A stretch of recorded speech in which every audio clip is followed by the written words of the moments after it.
Olá, bem-vindos a mais um vídeo. Meu nome é Paulo Lourenço. Este vídeo vai ser sobre propagação de erros.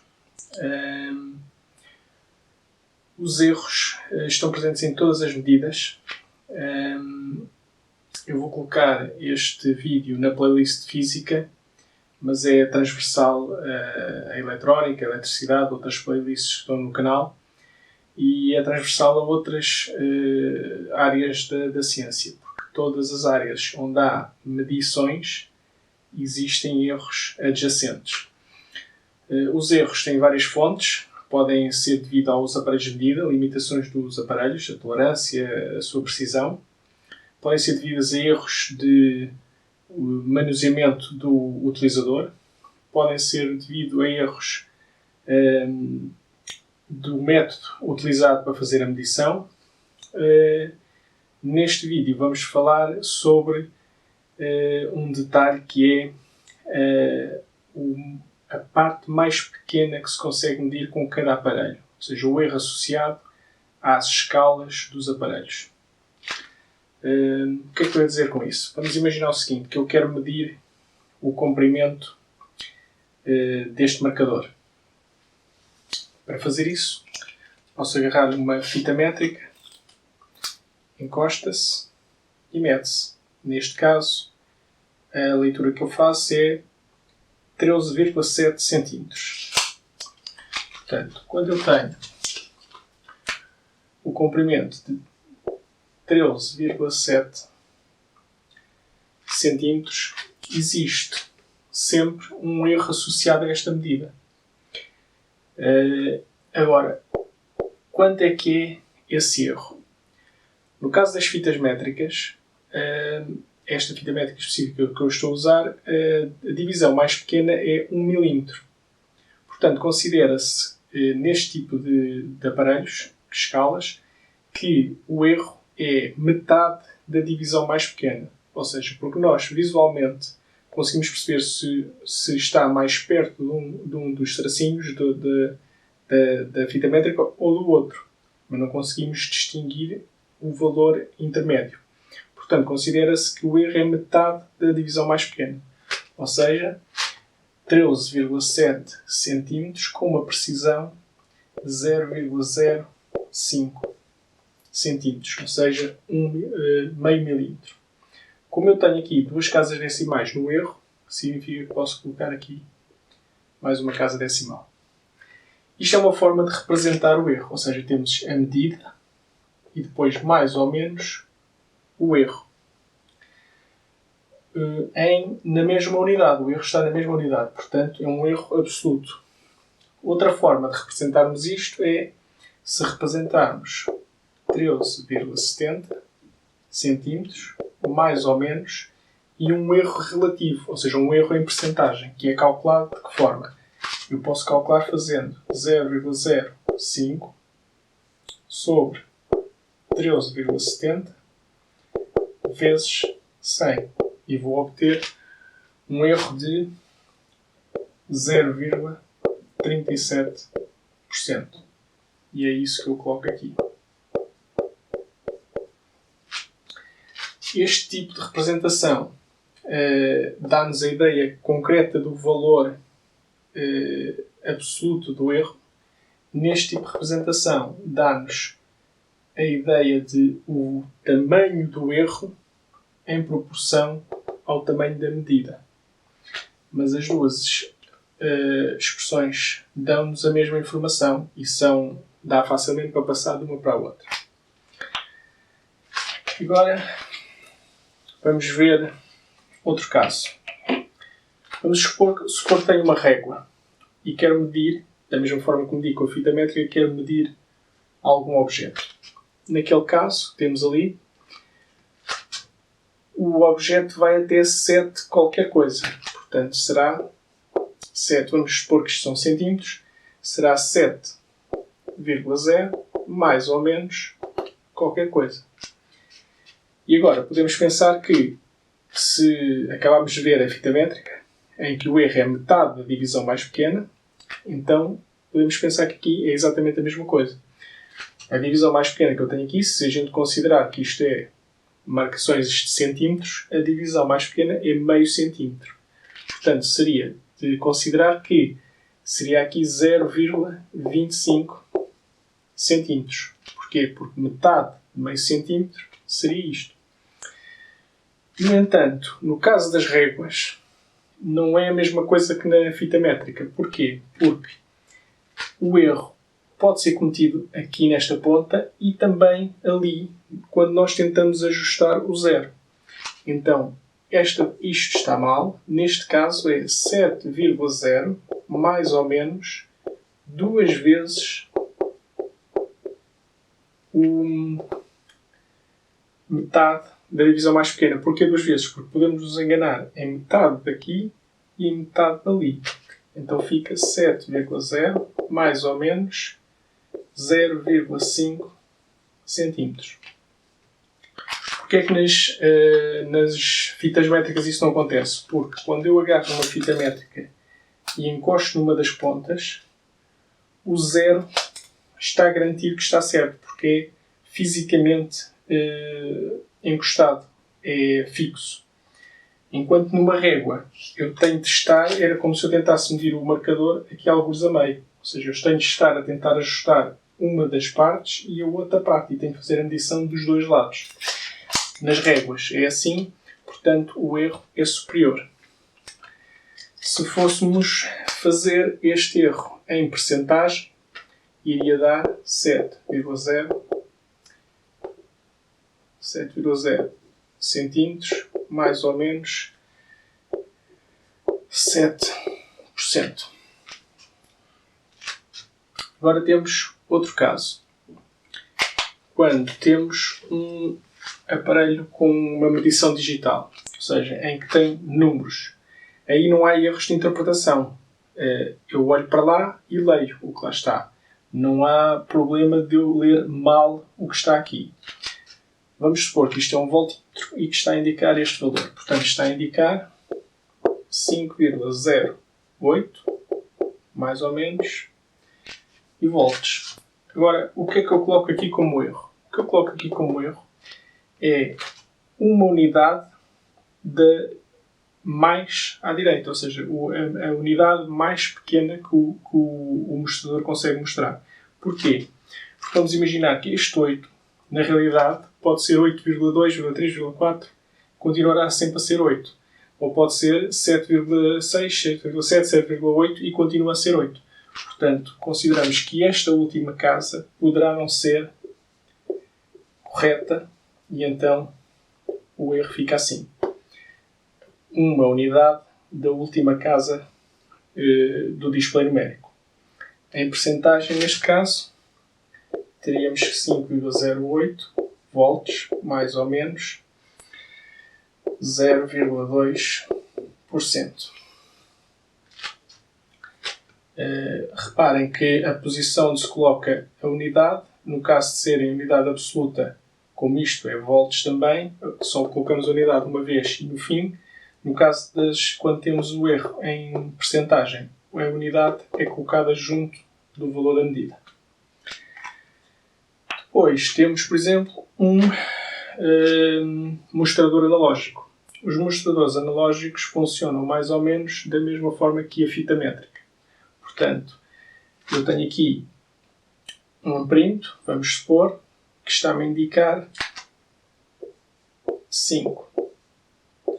Mais ou menos, a divisão mais pequena que eu tenho é meio ampere, portanto o erro consideramos que é metade da divisão mais pequena, portanto 0,25 amperes. Se fizermos a conta de percentagem, obtemos que 5,0 amperes mais ou menos 5%. Aqui, como temos duas casas decimais, temos que colocar aqui outra casa decimal no erro, na medida. Isto basicamente dá-nos 4 formas, 3 talvez, porque esta é parecida com a fita métrica, de como determinar o erro em função da maneira como estamos a fazer as medidas. Em réguas, em aparelhos digitais, em aparelhos analógicos e nas fitas métricas, que é mais ou menos parecido com o aparelho aqui analógico.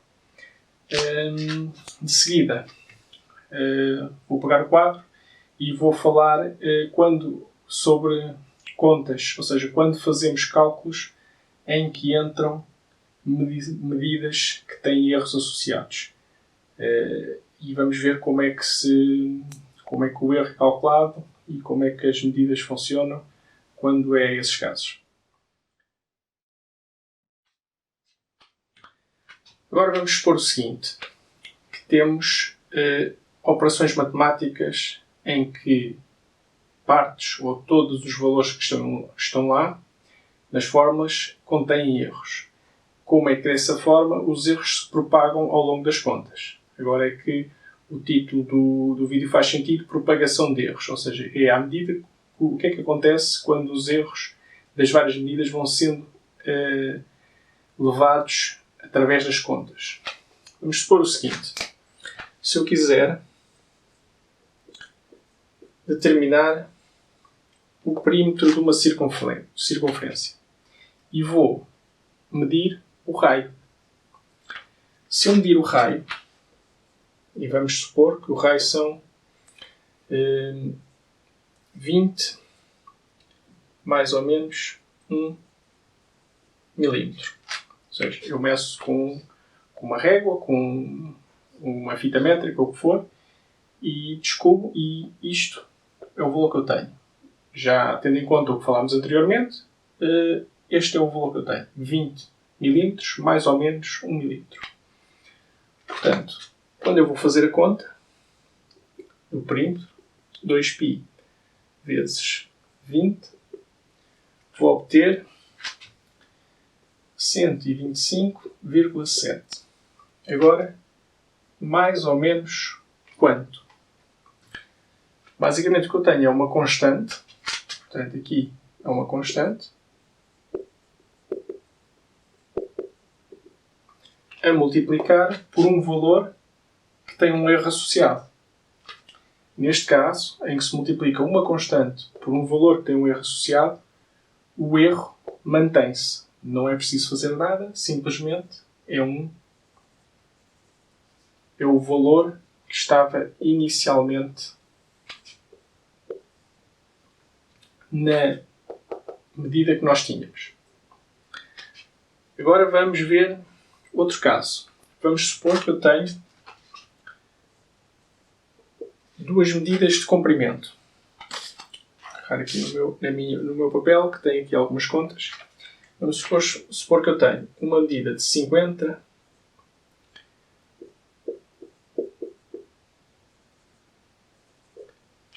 tenho uma medida de 50 mm com um erro de 0,5 mm e tenho outra medida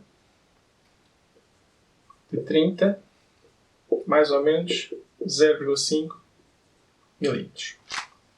E agora o que eu quero fazer? Quero fazer L1 mais L2 e L1 menos L2. E como é que estas medidas se encaixam nesta conta aqui? Então, como é que funciona? L1 mais L2, portanto, fica 50 mais 30 igual a 80. Isto é a parte fácil. L1 menos L2, da mesma forma, 50 menos 30 igual a 20.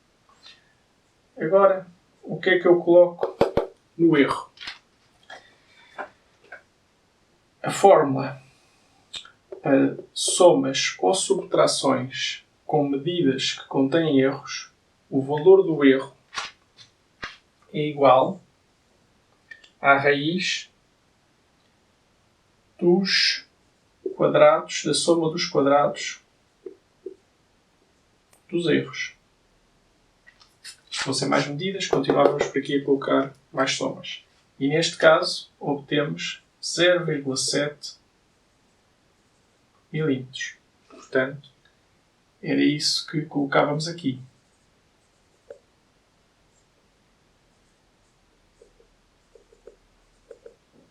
isto é válido tanto para a soma como para a subtração. Agora vamos ver outro exemplo. Um exemplo em que nós temos, por exemplo, queremos calcular a resistência e que temos medições da tensão e da corrente. Como sabem, ou seja, se eu tiver aqui, vamos supor que tenho 10 volts, mais ou menos 0,1 volts, e que tenho uma corrente de 2 amperes, mais ou menos 0,1 amperes. E agora, eu quero fazer o cálculo da resistência, que é esta conta. Portanto, se a fórmula é esta, o que eu tenho agora aqui é uma divisão. Como é que é? Podemos fazer já esta parte, que é a parte fácil, não é? 10 sobre 2, obtemos 5 ohms. Agora, mais ou menos quanto? Neste caso, a fórmula é a mesma. No entanto, os valores que colocamos aqui não são o valor absoluto dos erros, que aqui é o valor em milímetros. No caso da divisão ou da multiplicação, tem de ser colocado aqui os erros em percentagem, os erros relativos. Neste caso, convertendo para percentagem, a conta que se faz é 0,1 a dividir por 10 vezes 100 e obtemos 1%. Aqui, volts, mais ou menos 1%. E aqui, na corrente, temos 2 amperes, mais ou menos 5%. E é estes valores que colocamos aqui. Portanto, colocamos aqui 1% ao quadrado mais 5% ao quadrado. E neste caso vamos obter 5%. Porque é que obtemos praticamente este valor? Ou seja, isto não é exatamente 5, mas é 5,0 qualquer coisa, porque este valor é muito mais pequeno do que este. Quando há dois valores de erros em que um deles é, por exemplo, 2 vezes maior do que o outro, neste caso ele é 5 vezes maior, o erro é sempre muito aproximado do erro maior de todos. Portanto, neste caso, era isso que colocávamos assim aqui. O resultado da resistência, quando temos esta medição de tensão e esta medição de corrente, fazendo a conta, obtemos 5 ohms, mais ou menos 5%, calculados desta forma. Este vídeo fica por aqui. Esta é apenas a primeira parte da propagação de erros. Depois farei outro, onde vemos outro tipo de contas e mais alguns detalhes sobre a propagação de erros e provavelmente também a justificação porque é que o erro é calculado com esta expressão. Espero que tenham gostado, que seja útil. Até uma próxima vez.